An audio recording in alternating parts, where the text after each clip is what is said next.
breath, grabbed my Nutella, and went back to basics. I trusted what I know.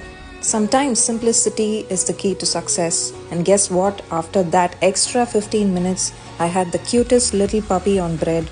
All the fluff, all the love, totally worth the wait. So here's the thing, don't rush, stick to what you know and trust the process. It might take a bit longer, but it's always worth it.